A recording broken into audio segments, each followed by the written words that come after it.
상가가 참 많습니다. 그 중에서도 유독 눈에 띄는 액세서리 가게, 알록달록 형형색색 반짝이는 장신구들로 눈이 즐겁습니다. 장신구는 몸에 직접 쓰거나 걸거나 끼는 장식품과 의복을 치장하기 위해 붙이거나 매는 소품을 일컫는 말입니다. 머리핀, 목걸이, 팔찌, 반지, 허리띠 등 종류도 다채롭습니다.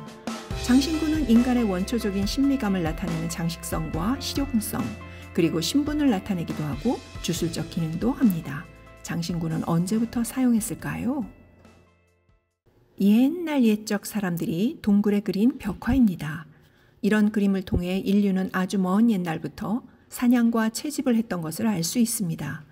사냥을 해서 먹거리를 얻고 부산물로는 여러 장신구를 만들었지요. 조개로 팔찌도 만들고 돌고래, 수달, 너구리의 이빨로 발찌도 만들고 동물뼈와 이빨로 목걸이도 만들었습니다.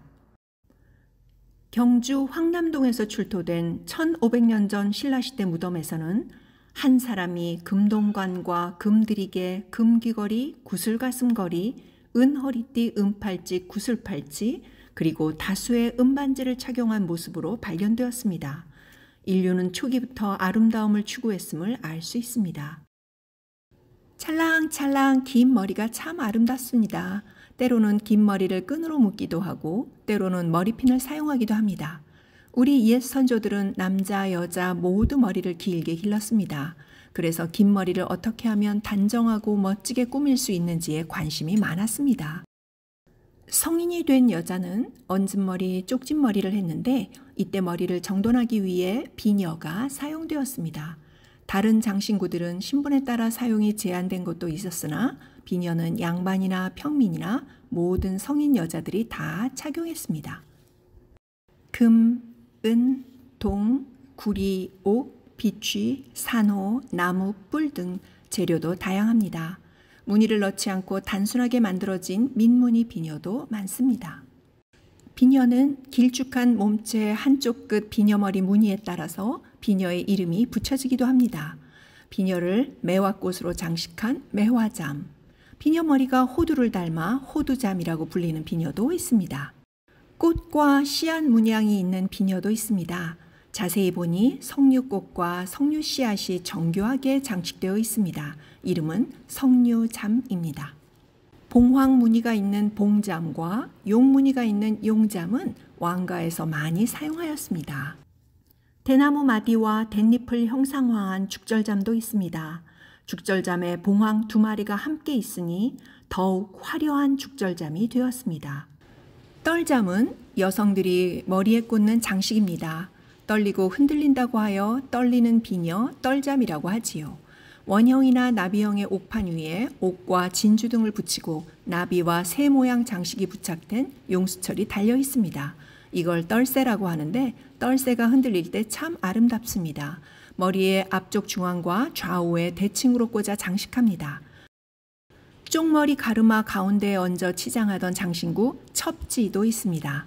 첩지가 머리 위에서 어떻게 떨어지지 않을까요? 첩지 양쪽으로 긴 머리나 따은 머리를 붙이는데 이걸 다리라고 합니다. 다리가 첩지를 머리 위에 잘 붙어 있도록 묶는 역할을 합니다. 다리가 있으면 머리숱이 많아 보이는 효과도 있답니다. 첩지 앞에 형상에 따라 개구리 첩지, 봉황 첩지 등 종류가 다양합니다. 뒷꽂이는 쪽진 머리 뒤에 덧꽂아 장식하는 장신구입니다. 모양도 다양해서 나비, 매화, 박쥐, 봉황, 죽절, 연봉 등 다양하게 꾸며져 있습니다. 칠보의 아름다운 색깔로 치장하기도 합니다. 뒷꽂이는 장식뿐 아니라 기능적으로 사용했는데 귀이개를 붙여놓은 형태도 있습니다. 남자들도 머리를 장식하는 장신구가 있었을까요? 네, 남자들도 긴 머리를 올려 묶어서 상투를 틀었는데 이때 기능과 장식 효과를 내는 여러 가지 장신구들이 있었습니다. 먼저 상투를 튼 머리 정수리에 상투가 풀어지지 않도록 고정시키기 위해 꽂는 동곳이 있습니다. 여자의 비녀와 같은 역할을 하지요. 나무나 뿔, 백동 등으로 실용적으로 만들기도 했고 금, 은, 옥, 비취, 상하, 산호 등 호사스러운 장식품도 있었답니다. 시대에 따라 동곳은 U자형에서 일자형으로 변했습니다. 지위가 높은 분들은 아이의 상투가 보이지 않도록 상투관을 썼습니다. 딱 상투만 가릴 수 있도록 아주 작은 크기입니다.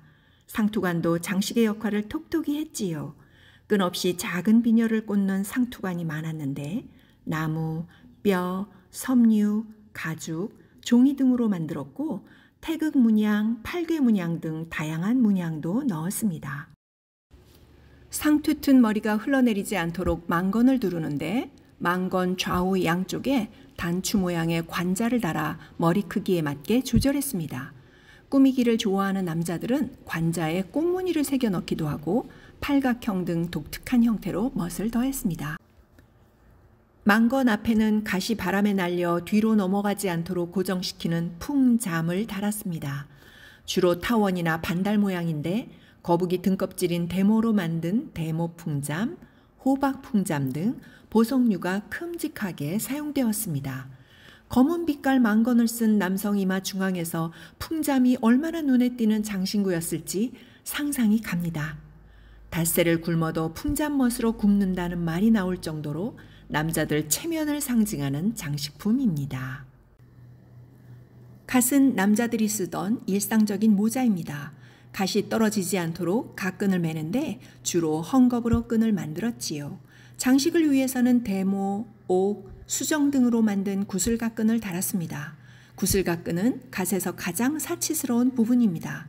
헝겊끈으로 턱 밑에서 갓을 고정시키고 구슬갓끈은 가슴 밑으로 길게 늘어뜨려 장식하였답니다. 그러니 갓에는 끈이 두 개인 셈이지요. 하나는 실용적인 갓끈, 또 하나는 장식적인 갓끈입니다. 장식 갓끈은 사용 후에 갓끈통에 넣어 보관하였습니다. 갓의 꼭대기 정수리 부분을 장식하는 장신구도 있었는데 정자라고 합니다. 신분에 따라 정자의 재료가 달랐는데 특별히 옥으로 백로를 조각한 옥로가 달린 갓을 옥로관이라고 불렀습니다. 선조들은 모자를 장식하기 위해 새 깃털도 사용했습니다. 조선 무관들의 주립, 전립을 장식하는 공자구는 공작의 깃털로 만들었습니다. 공작의 꽁지깃에 남빛 새 털을 한데 묶어 길고 넓적하고 두툼하게 붙였습니다. 장식을 위해 남색, 누런색, 붉은색 등으로 물들인 털을 사용하기도 했습니다. 이제 우리 선조들의 문화를 엿볼 수 있는 고분으로 가볼까요? 서울 은평구 뉴타운 개발 현장에서는 조선시대 무덤 5,000기 이상이 발견되었고 신라, 고려, 조선의 수많은 유물들이 쏟아져 나왔습니다. 동경, 수저, 금동장식, 청동장식, 그중 12호 무덤에서 출토된 은제 귀걸이 한 쌍이 눈에 띕니다. 경주 황남동 계림로 14호 고분에서도 황금, 보검을 비롯한 무수한 유물이 출토되었습니다. 그중 신라시대 금 귀걸이가 보입니다. 경주 보문리 부부총 금 귀걸이를 보면 아주 작은 금구슬을 수없이 이어붙여 귀걸이를 만들었답니다. 세공기술이 놀랍지요? 귀걸이는 시대를 막론하고 선조들의 장신구로 널리 사용되었음을 알 수 있습니다. 귀를 뚫어서 착용하는 경우도 많았고 귀에 걸기도 하였습니다. 금, 은, 보석류를 사용하고 매듭을 엮어 길게 늘어뜨리는 등 모양과 형태도 다양했습니다. 남자들이 귀걸이를 하는 건 어떻게 생각하시나요? 남자들 중에서 특별히 멋을 내는 사람만 귀걸이를 하는 거라고요? 조선 중기까지는 신분에 관계없이 남자들이 귀를 뚫어 귀걸이를 하는 것이 보편적인 문화였습니다. 세종실록에는 사제부 자녀의 귀걸이 등을 제외하고는 금, 은의 사용을 금한다는 글이 있습니다. 선조실록에는 젊은 남자들이 귀를 뚫고 귀걸이를 하는 풍조를 없애라는 왕의 명령이 기록되어 있을 정도입니다. 우리가 옛날에 살았다면 할아버지, 아버지, 옆집 아저씨가 귀걸이한 모습을 많이 볼 수 있었을 겁니다. 귀에 귀걸이를 걸었다면 손에는 지환을 꼈습니다. 두 짝은 가락지라 하여 결혼한 여인이 끼고 한 짝은 반지라 하여 결혼하지 않은 여인이 꼈습니다. 그러니 조선시대 처녀들은 반지를 끼고 있다가 결혼하면서 가락지로 바꿔 꼈습니다. 금, 은, 호박, 유리, 칠보 등의 길상 무늬를 새겨 넣기도 했답니다. 조선시대 여성들에게 크게 인기가 있었던 장신구는 바로 놀이개입니다. 놀이개는 여성들이 한복 저고리 고름이나 치마 허리춤에 달았던 장신구입니다. 놀이개는 한복의 섬세한 아름다움을 더했습니다.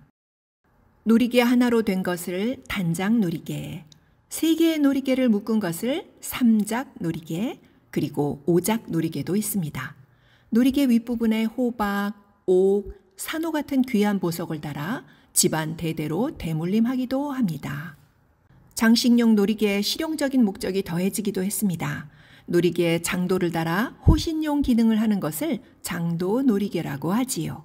결혼을 하거나 성인이 되었을 때 장도 놀이개를 주는데 이는 장도가 불행을 막아줄 거라는 염원을 담고 있습니다. 조선시대에는 침의 이용이 널리 퍼져 있었습니다. 응급 상황이 생기면 침을 사용하는 것이 자연스럽고 당연한 일이었지요. 그래서 놀이개와 침통을 합해 침통 놀이개를 달고 다녔습니다. 침통에 보석이나 조각 등을 세공하여 꾸몄답니다. 사향 같은 향을 놀이개에 달고 다니는 향감 놀이개도 있습니다. 은은한 향이 좋기도 했고 향으로 인해 뱀의 범접을 막아줄 뿐 아니라 급한 체증에는 갈아서 술이나 물에 타 마시는 응급약으로도 사용했습니다. 여성들에게 놀이개가 있었다면 남성들에게는 선추가 있었습니다. 부채의 골이나 자루에 다는 장식을 선추라고 합니다. 선추는 부채의 역사와 함께 시작되었고 주로 남자들이 합죽선에 달고 다녔습니다. 자신을 과시하기 위해 선추에 장식을 했는데 선추의 길이가 땅에 끌릴 정도로 길게 늘어뜨린 경우도 있었다고 합니다. 선추는 매듭실과 폐물로 구성되는데 폐물의 종류는 금, 은, 만호, 상아 등으로 사치스럽게 장식했습니다. 조각은 일일이 손으로 깎은 것이기 때문에 원형, 각형, 장방형 등 다양했으며 부채의 생김새와 각자의 취미에 맞추어 장식하였습니다. 선추에 휴대용 물건을 붙여 실용적으로 사용하기도 했습니다. 향을 넣을 수 있는 향갑 선추, 귀이개나 이쑤시개 등을 넣을 수 있는 초해집 선추, 위급시 침을 꺼내 쓸 수 있는 침통 선추, 작은 칼 장도 선추, 향방을 알 수 있는 나침반 선추 등 다양한 물건을 달았습니다. 도포자락 휘날리며 걷는 남자들을 보셨나요? 도포는 조선시대 선비들이 평상시 입던 겉옷입니다. 도포는 품이 넓고 길이가 길고 가는 끈으로 묶는 것이 특징입니다. 이 끈을 세조대라고 하는데 보통 허리보다 높게 가슴 쪽에 묶습니다. 그림에 등장하는 모든 남자들은 도포를 입고 세조대를 하였습니다. 세조대의 길이가 4m가 넘는 것도 있다 하니 실용성뿐 아니라 장식적인 기능을 하였다는 걸 알 수 있습니다. 긴 세조대를 가슴에 한 바퀴 돌리고 양끝이 무릎 아래까지 길게 내려오도록 늘어뜨립니다. 걸을 때 도포와 함께 세조대가 너풀거리는 건 남자들의 은근한 멋이었습니다. 세조대 양끝은 딸기술이나 봉술로 매듭지었답니다. 옛날 우리 옷에는 물건을 넣을 호주머니가 없었습니다. 그래서 꼭 필요한 작은 물건을 담을 주머니를 만들어 차거나 지니고 다녔는데 남자도 여자도 어린아이도 신분에 상관없이 모두가 애용하였답니다. 주머니는 멋을 내는 장신구 역할을 톡톡히 하였습니다. 남자들이 주머니를 허리춤에 차면 옆이 트인 옷자락 사이로 살짝살짝 내비치며 멋을 드러낼 수 있었습니다. 주머니의 형태는 크게 두 가지였습니다. 그중 하나가 둥근 모양의 두루주머니입니다. 두루주머니는 일반적으로 가장 많이 쓰이는 주머니로 반원형에 가깝습니다.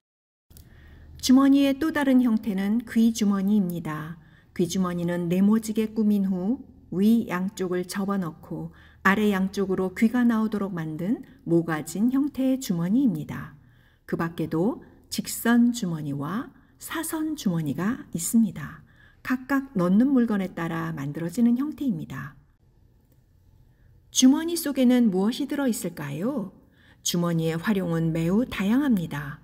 부싯돌과 담배를 담는 부시주머니나 쌈지, 환약을 담는 약주머니, 군대에 동원하는 징표, 발병부를 넣던 병부주머니, 붓을 넣고 다니던 필랑, 구급 처방을 위해 침을 넣었던 침낭, 도장 주머니, 안경 주머니 등 셀 수 없이 많은 주머니가 있습니다. 주머니는 금박이나 자수로 문양을 찍거나 수를 놓았습니다. 봉황, 연꽃과 원앙, 십장생, 쌍학과 소나무, 모란, 영지, 그리고 문자 문양 등으로 작은 주머니가 화려하고 멋스러운 존재를 드러냈습니다. 옛날이나 오늘날이나 멋을 추구하는 인간의 본성은 똑같습니다.